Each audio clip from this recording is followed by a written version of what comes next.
Mesdames et messieurs, bonsoir.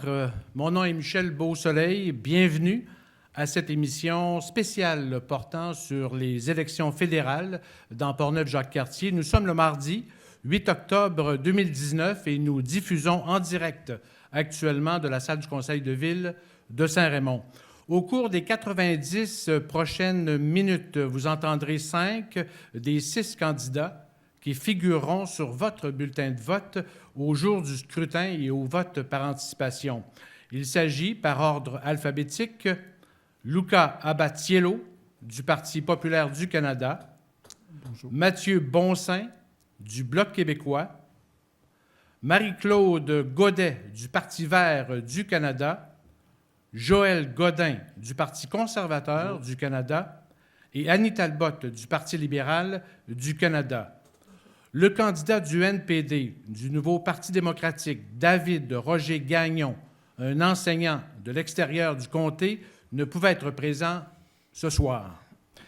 Les candidats devront répondre à 4 questions portant sur les enjeux économiques, culturels, climatiques et communautaires dans Portneuf-Jacques-Cartier. Chacun aura une période pour se présenter et conclure la soirée. L'ordre de toutes les interventions a été déterminé au hasard avant l'émission, de même que l'emplacement des candidats. Toutes les interventions seront chronométrées et une période d'échange est prévue après chaque question. Aucun des candidats ne connaît les questions, seuls les thèmes ont été publiés. Nous vous souhaitons une bonne soirée. Commençons par la présentation des candidats. Vous avez un maximum de 2 minutes pour vous présenter. Le hasard a déterminé que Luca Abatiello est le premier à se présenter, suivi de Annie Talbot, Mathieu Bonsaint, Joël Godin et Marie-Claude Godet. Alors, M. Abatiello, vous avez maintenant 2 minutes. Merci, M. Beausoleil. Donc, bonsoir à tous et merci de l'invitation à ce débat de la Chambre de commerce. Je me présente Luca Abatiello, candidat pour le Parti populaire du Canada. Comme je le dis souvent à la blague, je suis né dans un four à pizza. Donc, comme mes parents étaient propriétaires de restaurants en Beauce, j'ai participé activement au développement de la chaîne familiale en compagnie de mes frères. J'ai été propriétaire de plusieurs restaurants, et je le suis toujours, bien sûr, formateur et superviseur. Ma plus grande force étant de redresser les entreprises en difficulté. En 2009, je décide de démarrer ma propre concept de restauration à l'ambiance rythmée et festive. De là est né le snack branché, mariage de mon expertise en restauration et ma carrière de DJ professionnel. Parallèlement, j'investis et je développe des projets immobiliers qui est aussi une passion, en acquérant des bâtiments commerciaux et résidentiels. La création du Parti populaire du Canada par M. Maxime Bernier en 2018 est l'occasion pour moi de défendre les idées que je partage avec le nouveau parti qui veut faire la politique autrement. Je ne suis pas un politicien, mais plutôt un défenseur des valeurs canadiennes. J'ai à cœur l'enrichissement de chacun des citoyens dans un Canada libre et fort, car avec les gouvernements actuels et les autres partis, nous nous dirigeons malheureusement dans la mauvaise direction. En tant que candidat dans Portneuf-Jacques-Cartier, je désire pouvoir mettre à contribution mes qualités d'entrepreneur, car selon moi, le budget d'un pays doit être comme une entreprise, donc rentable. Je vais être au service des citoyens de la région en gardant toujours comme principale valeur, c'est très important, l'honnêteté et l'intégrité. Merci. Merci, M. Abatiello. Mme Talbot, vous avez 2 minutes. Ça commence pas très bien. Bonsoir tout le monde. Merci de nous accueillir ce soir pour ce débat très important. Alors, je suis Annie Talbot, la candidate du Parti libéral du Canada. Et pour ma part, je me présenterai ce soir à vous tout d'abord comme étant une mère de famille. J'ai la chance d'avoir 4 enfants et récemment une petite fille. Donc, ça a été quand même aussi une partie très importante de ma vie au cours des 30 dernières années. J'ai également aussi 30 ans d'expérience en gestion, en gouvernance et en administration d'organismes différents, des organismes culturels, des organismes communautaires, essentiellement des organismes à but non lucratif, pour lesquels j'ai eu à mettre mes compétences et, je dirais, ma détermination au service de celles-ci, notamment le Festival d'été, le Musée de la civilisation, l'Orchestre symphonique de Québec et plus récemment le Musée national des beaux-arts où j'ai pu contribuer à ma façon à la réalisation du magnifique pavillon Pierre Lassonde. 30 ans d'expérience dans lesquels j'ai eu à naviguer dans la complexité parfois des discussions entre le gouvernement fédéral, le gouvernement provincial, municipal et des partenaires privés. Donc, où j'ai eu à user de diplomatie, de détermination, mais aussi de compréhension des enjeux respectifs de chacun. Plus récemment, on m'a invité à me lancer en politique et j'ai répondu oui à cette invitation parce que je crois fondamentalement que les valeurs du Parti libéral du Canada me rejoignent. Elles rejoignent mes valeurs personnelles, mes valeurs d'inclusion, d'équité, mes valeurs aussi d'empathie envers la communauté. Et donc, ce que je souhaite faire, c'est de mettre ces valeurs au service de la communauté de Portneuf-Jacques-Cartier, de faire profiter également des citoyens, des entrepreneurs, des agriculteurs, de tous ceux qui habitent cette magnifique circonscription, de mettre à profit mes compétences, mes 30 ans d'expérience, j'oserais dire ma détermination et ma passion à faire atterrir les nombreux projets. Merci. Merci, Mme Talbot. Monsieur Bonsaint, maintenant, vous avez 2 minutes. Bonsoir. Merci aux 3 chambres de commerce de m'avoir invité à ce débat ce soir concernant ces 4 thèmes.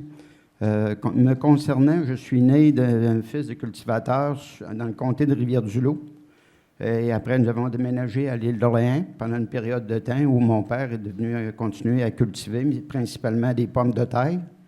Et vers la fin de 1900, ces années, je suis allé suivre un cours en foresterie pour obtenir un baccalauréat en génie forestier. Et j'ai débuté à travailler au ministère des Ressources naturelles au secteur forêt. J'ai fait un séjour de 2 années en Amérique centrale, au Honduras, sur un projet qui visait essentiellement à réduire le déboisement. Quand je suis revenu au ministère, il me restait quelques années encore à travailler. J'ai travaillé environ 5 ans dans un programme de reboisement et un autre 5 ans dans un programme de traitement sylvicole. À ma retraite, mais après avoir travaillé beaucoup avec des crayons puis des réunions, tout ça, j'ai surtout fait des travaux manuels. J'ai travaillé pendant 3 ans à la marina de Neuville et au cours des 2 dernières années, j'ai travaillé pour un producteur qui est principalement, c'est une ferme forestière où je fais son bois de chauffage et ces choses-là. Fait que je suis depuis 8 ans membre de l'Association du Bloc québécois de Portneuf-Jacques-Cartier et les 4 dernières années à titre de président de l'exécutif du Bloc québécois. Pourquoi que je m'implique?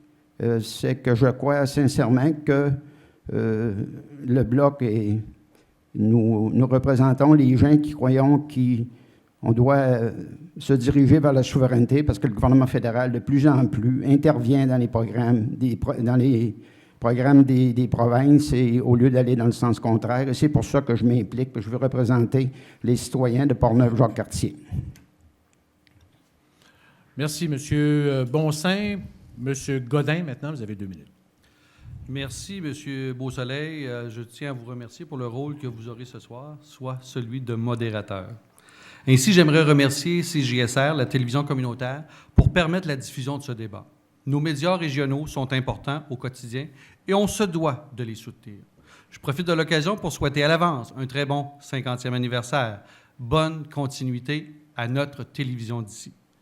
Également, j'aimerais féliciter l'initiative des 3 chambres de commerce de Portneuf ainsi que le regroupement des gens d'affaires de Saint-Basile pour avoir uni leurs forces et présenté cet événement.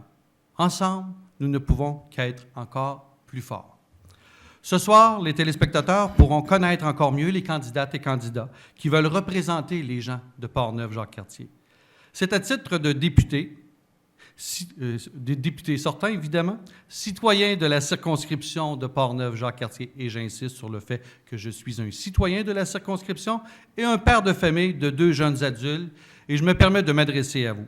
J'ai eu le privilège de vous représenter durant les 4 dernières années et je crois avoir répondu adéquatement à vos attentes et humblement avoir fait un bon travail. J'ai initié des projets concrets qui répondent aux besoins des gens de chez nous et qui sont réalistes. J'ai accompagné des centaines de citoyens, des dizaines d'organismes, de nombreuses institutions, afin de leur permettre de faire avancer leurs dossiers et obtenir des solutions. J'ai travaillé de concert avec les municipalités afin que l'on puisse développer et construire de nouvelles infrastructures afin d'améliorer notre quotidien.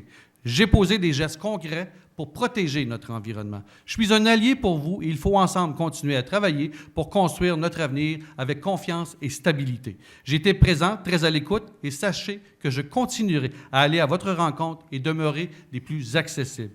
Ma loyauté et mon dévouement pour les citoyennes et citoyens de Portneuf-Jacques-Cartier est votre garantie que je suis le meilleur choix. Merci.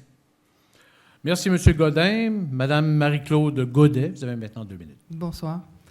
Alors, mon nom est Marie-Claude Godet, je suis la candidate pour le Parti vert du Canada. J'ai été pratiquement une trentaine d'années en affaires. J'ai été courtier immobilier dans la région de Montréal. J'ai été agricultrice en Mauricie pendant 10 ans. Et j'ai été, ces dernières années, dans les services financiers. Dans ma jeunesse, j'ai fait de la compétition de haut niveau. J'ai fait la sélection olympique en 1980. Il y en a peut-être même dans la salle qui n'étaient pas nés à cette date-là. Et c'est l'année où le Canada a boycotté les Jeux. Donc, j'ai poursuivi mon entraînement, puis je suis médaillée d'argent des Jeux panaméricains. Aujourd'hui, je redonne au sport en étant arbitre au niveau national.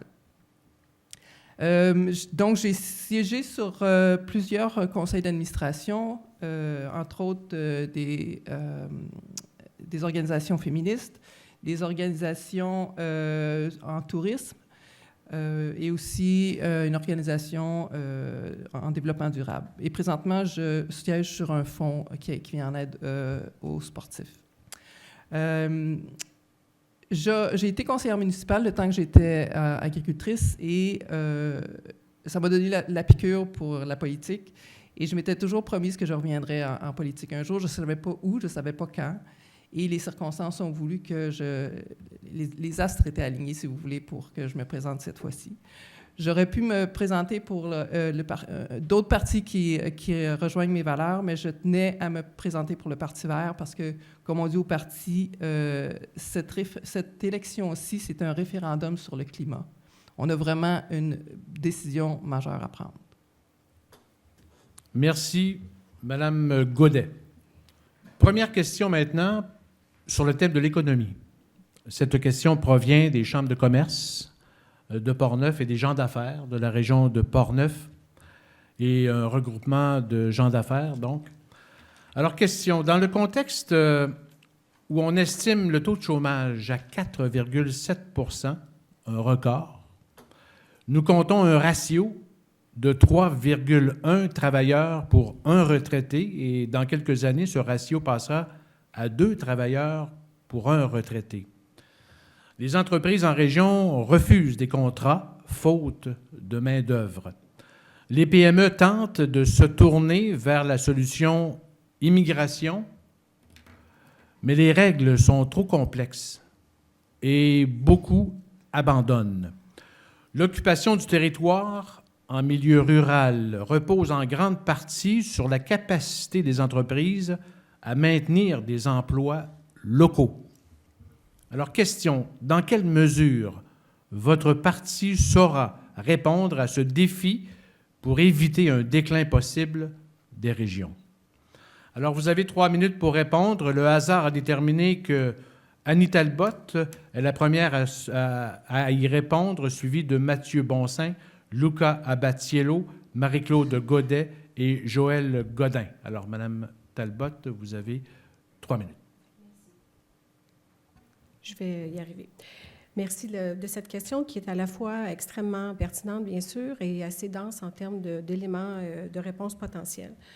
Cette question sur l'économie, je la commencerai dans un premier temps et bien sûr, je répondrai plus précisément aux éléments de la question. Mais cette économie qui, pour ma part, doit être au service des citoyens. Les grands mouvements économiques qu'on a connues au fil des décennies n'ont pas toujours été mises à contribution vraiment de façon concrète pour les citoyens. Et c'est ce que le Parti libéral a fait au cours des 4 dernières années. On a créé vraiment une classe moyenne forte en investissant dans les gens. Et je sais que plus tard, on aura l'occasion de revenir sur ces sujets-là. On a également contribué à créer 1 million d'emplois, pour la plupart à temps plein.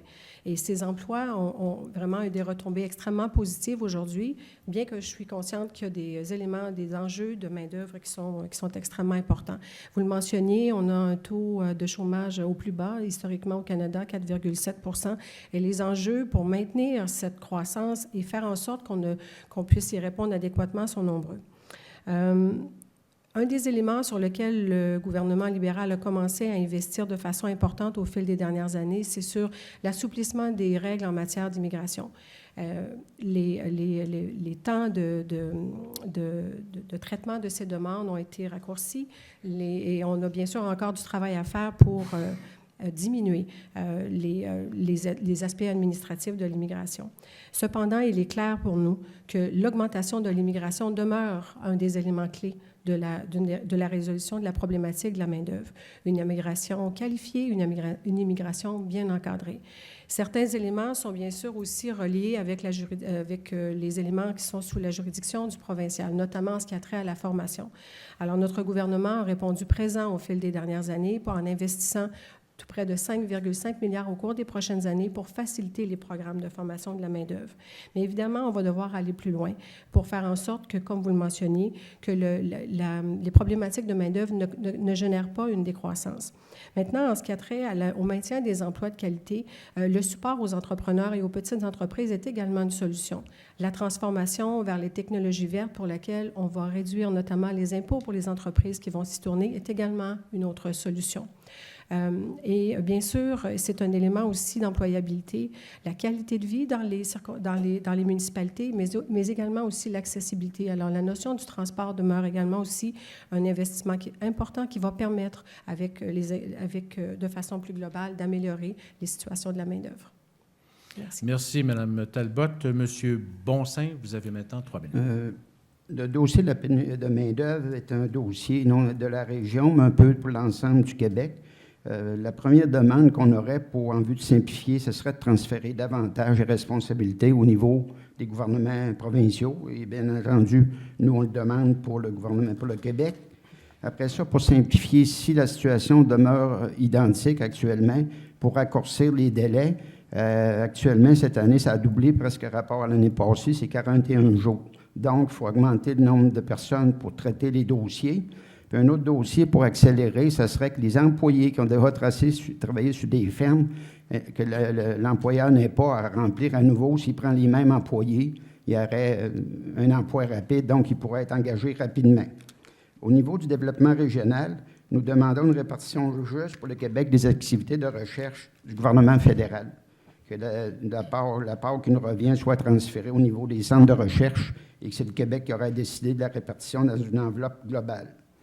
Au niveau de la fiscalité, pour simplifier, on dit que les sommes qui sont dédiées aux infrastructures doivent être transférées également sans condition en bloc au gouvernement du Québec, dont c'est également la position de gérer l'ensemble des infrastructures.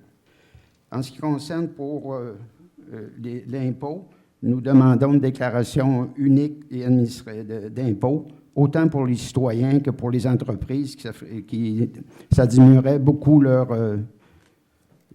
temps consacré à ça, mais également les coûts. Donc, au niveau de la compétitivité également.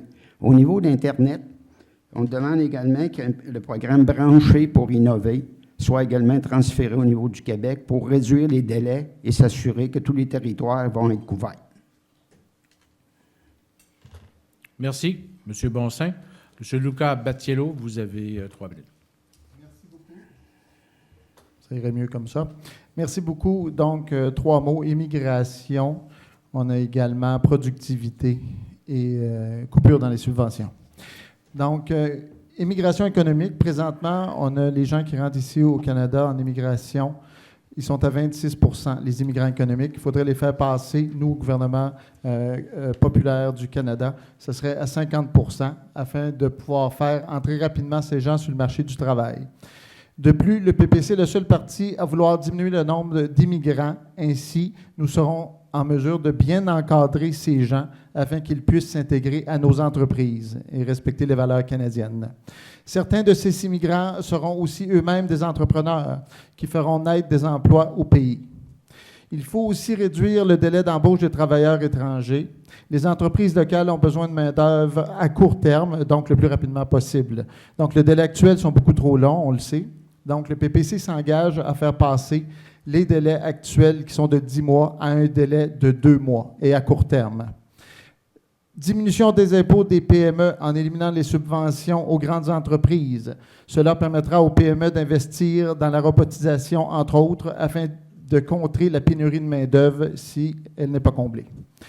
L'élimination des subventions aux grandes entreprises et aux médias doivent être éliminées, car les subventions sont néfastes pour la recherche de solutions aux problèmes que vivent ces entreprises. Prenez l'exemple de la France, où tous les médias vivent sur le respirateur artificiel des subventions.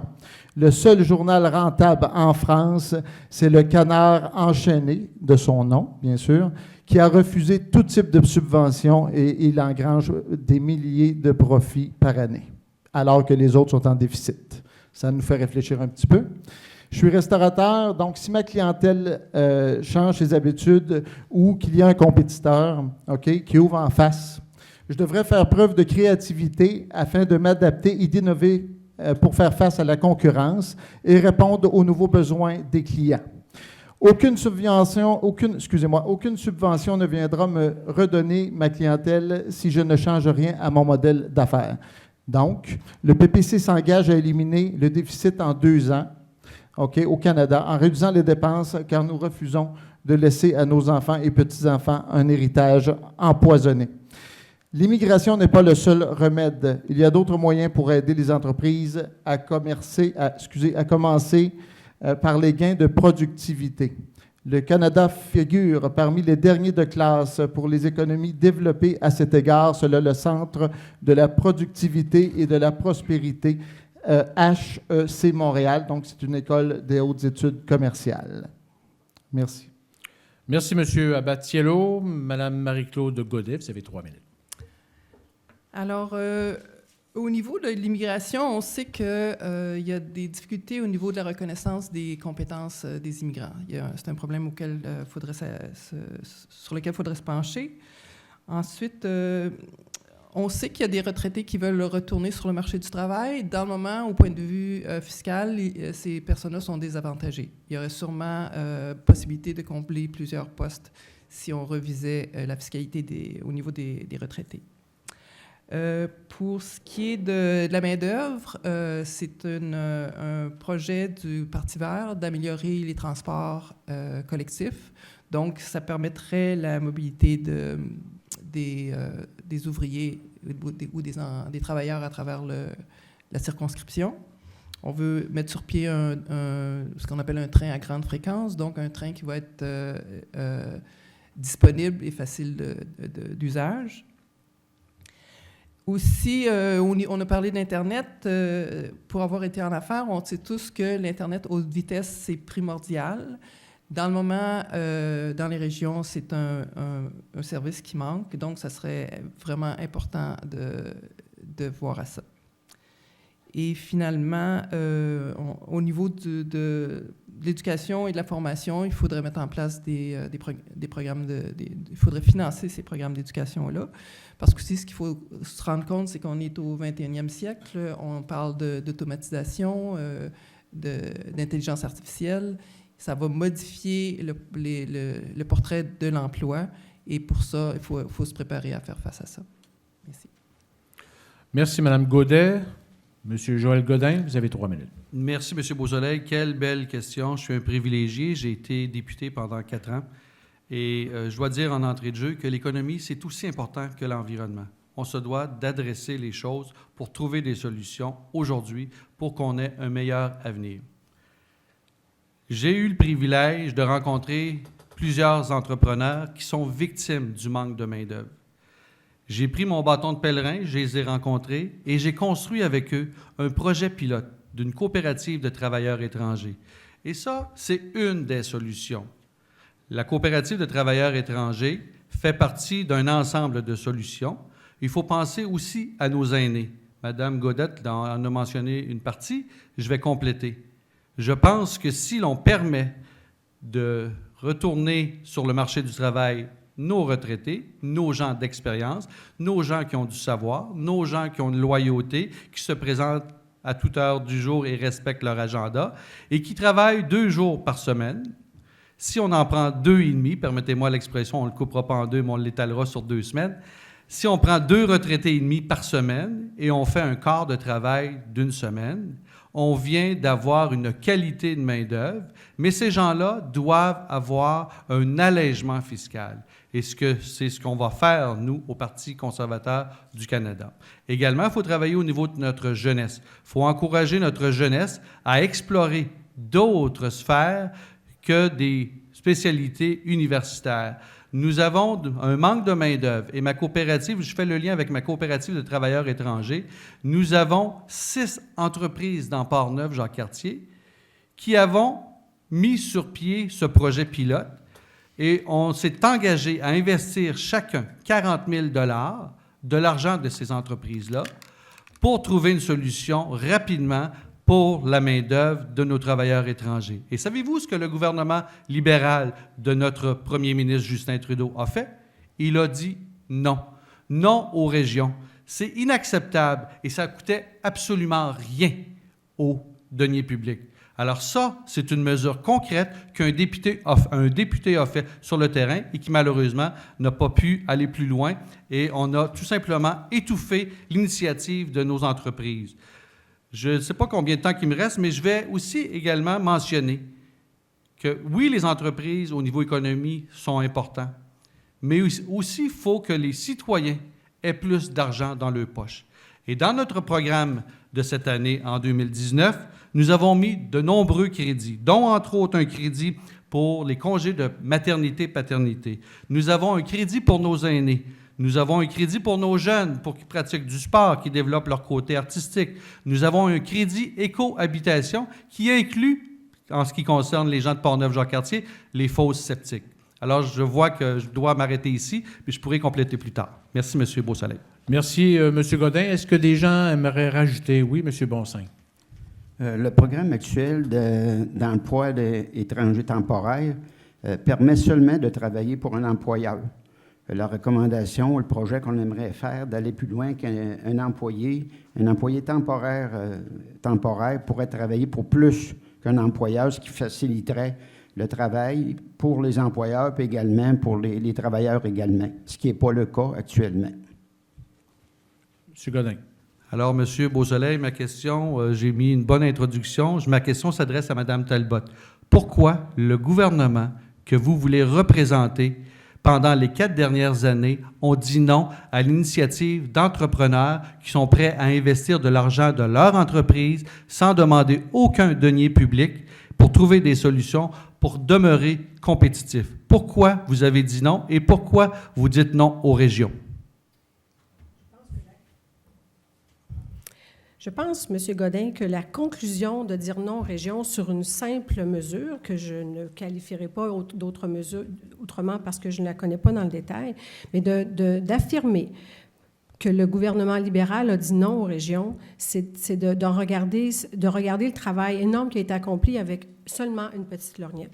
Il y a eu des investissements en infrastructure extrêmement importants au cours des 4 dernières années, les plus importantes, 6 fois plus de projets qui ont été soutenus que dans les 10 années précédentes. Juste ici, dans la région de Port-Neuf-Jacques-Cartier, c'est 23 millions qui ont été investis en infrastructure. Le député actuel a fait un bon travail, c'est ça que ça veut dire.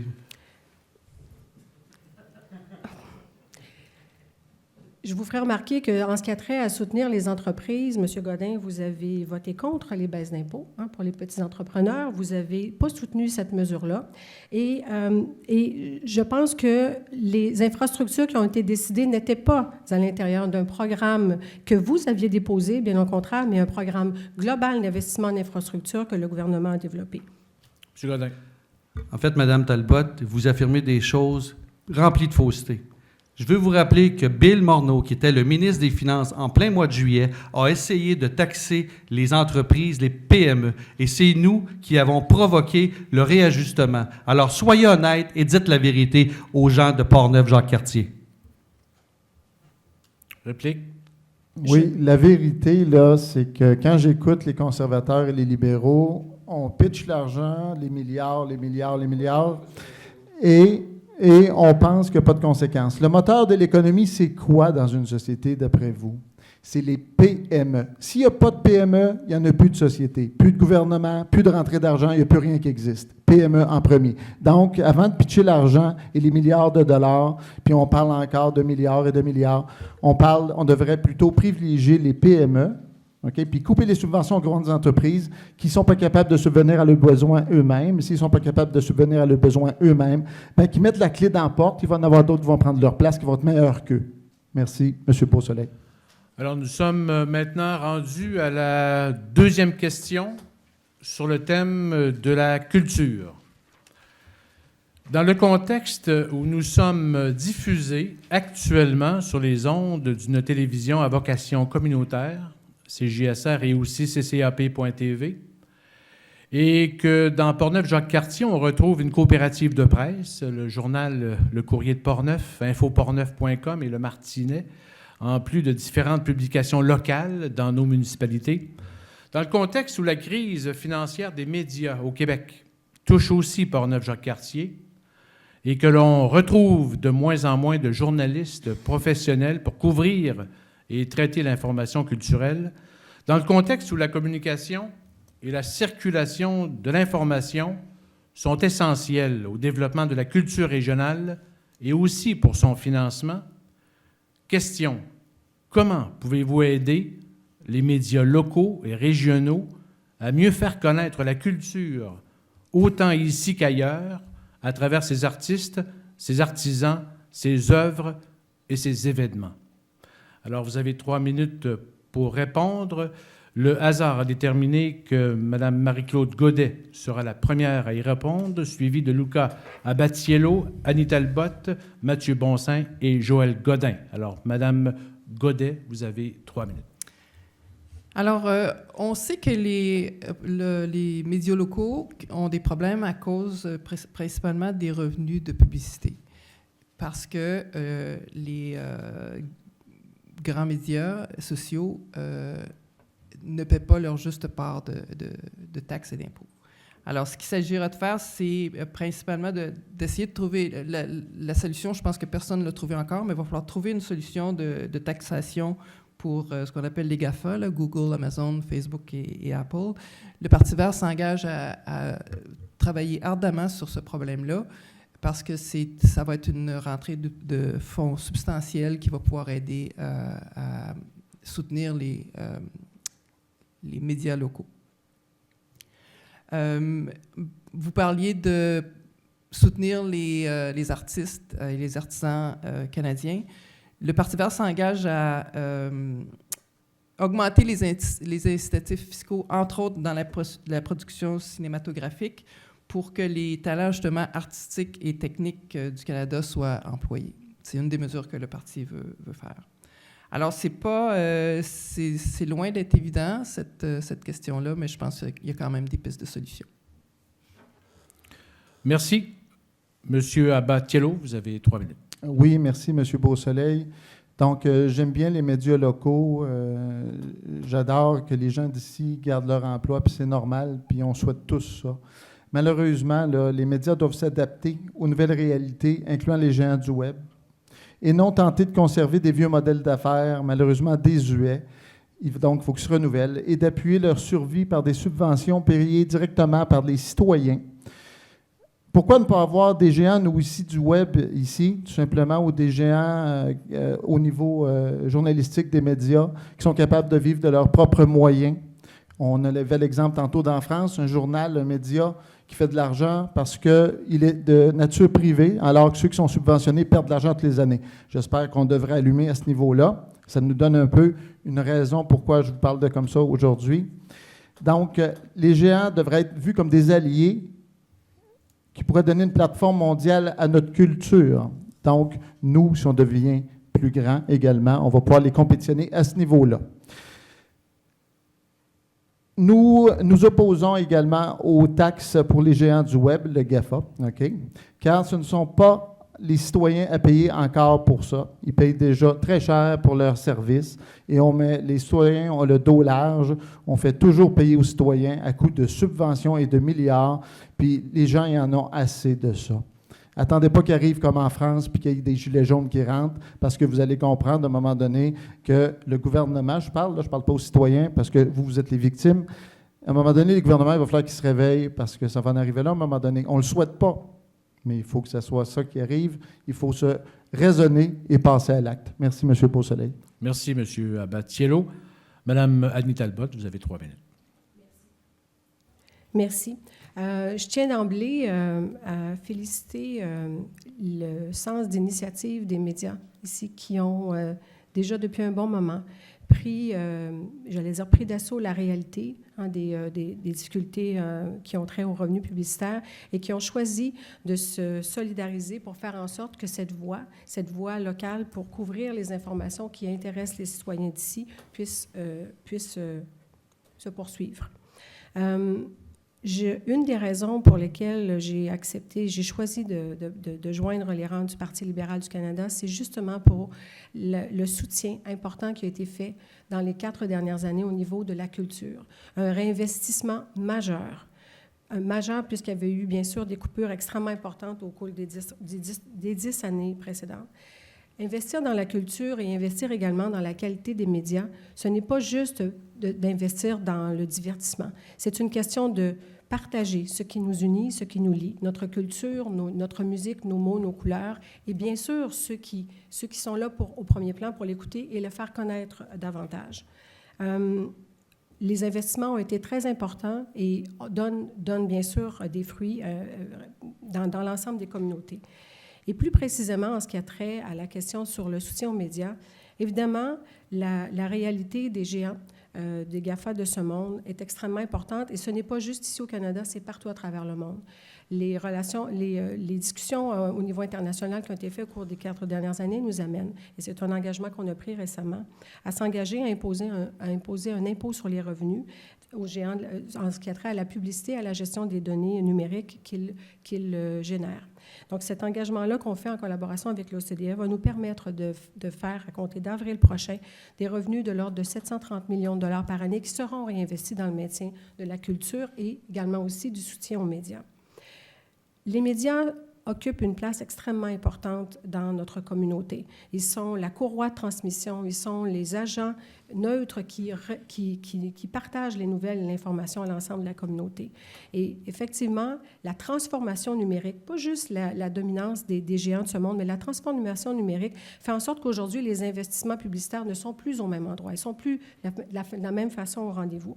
Alors nous, on a choisi au gouvernement libéral de mettre des sommes à la disposition des médias pour leur permettre de continuer de faire œuvre utile. C'est de dire que ces services extrêmement importants aux citoyens, cette neutralité, ces gardiens de la démocratie ont besoin d'être soutenus dans l'exercice de leur profession qui est si précieuse pour nous tous. Alors, on va continuer de les soutenir comme on le fait en mettant à la disposition des médias une enveloppe de 595 millions qui, par ailleurs, est gérée, ça c'est très important de le mentionner, qui est gérée par les pairs pour faire en sorte que la distance entre le gouvernement et les médias demeure.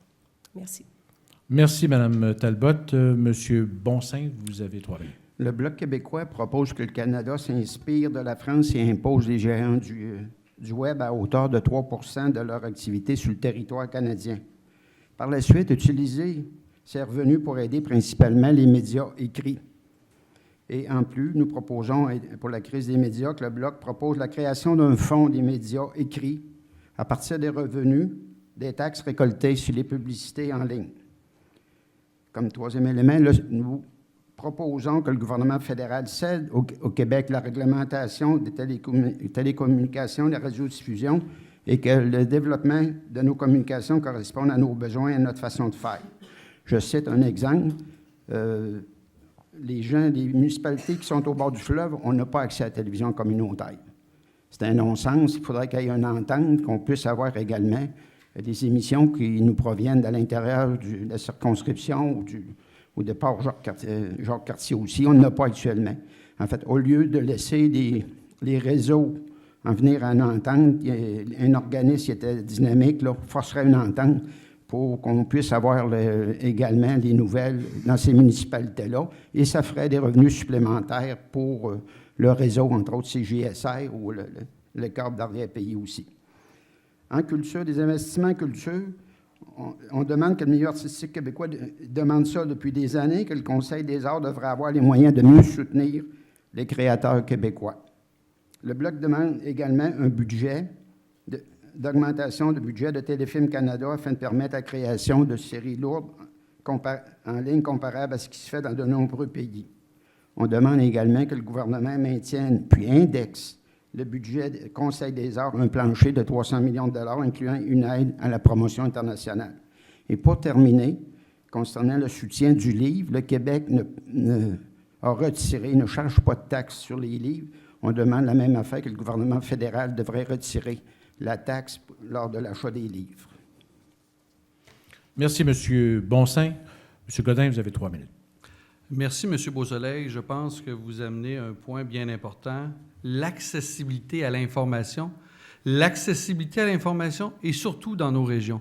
Je n'irai pas dans l'engagement au niveau provincial ou au niveau national, mais moi, je suis un défenseur des régions et j'ai même fait des interventions à la Chambre des communes pour inviter le gouvernement actuel d'agir. Il y a un problème de structure. On comprend que les médias ont évolué et il faut se trouver un modèle efficace, rentable.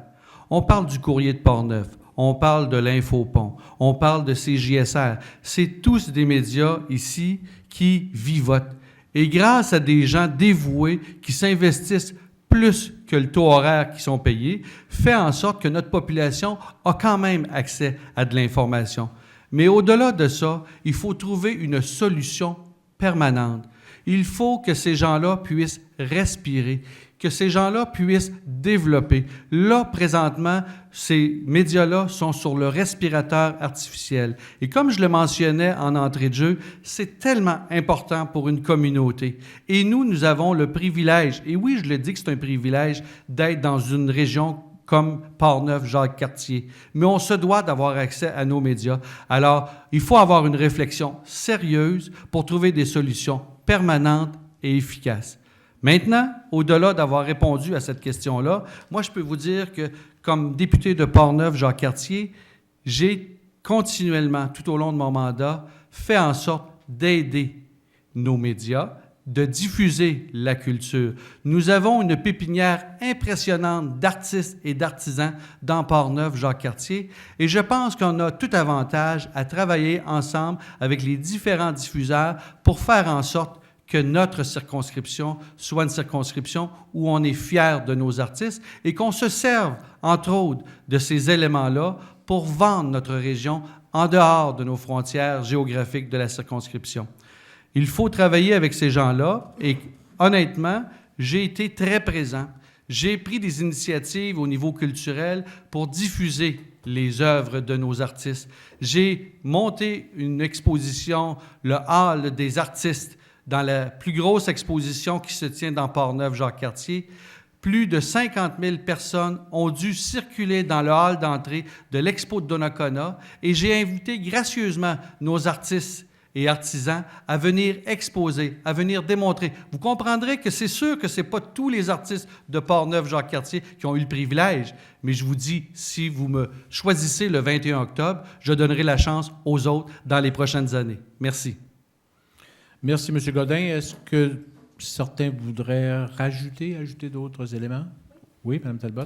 Merci. Monsieur Godin, vous faites mention d'initiatives que vous avez prises ici dans la circonscription de Portneuf-Jacques-Cartier, sans toutefois mentionner que lorsqu'il a été le temps de supporter la décision que le gouvernement a prise pour soutenir les médias de façon générale au Canada, mais aussi également ici dans Portneuf-Jacques-Cartier, votre gouvernement a accusé le Parti libéral d'utiliser les médias comme étant une courroie de transmission pour ses volontés politiques, plutôt que de regarder ça avec un angle très neutre, comme nous l'avons fait en mettant la décision de ce comité-là entre les mains des pairs, des journalistes et des professionnels du journalisme. Comment pouvez-vous dire que vous souhaitez les soutenir, mais en même temps, vous êtes contre le financement important qui a été mis de l'avant?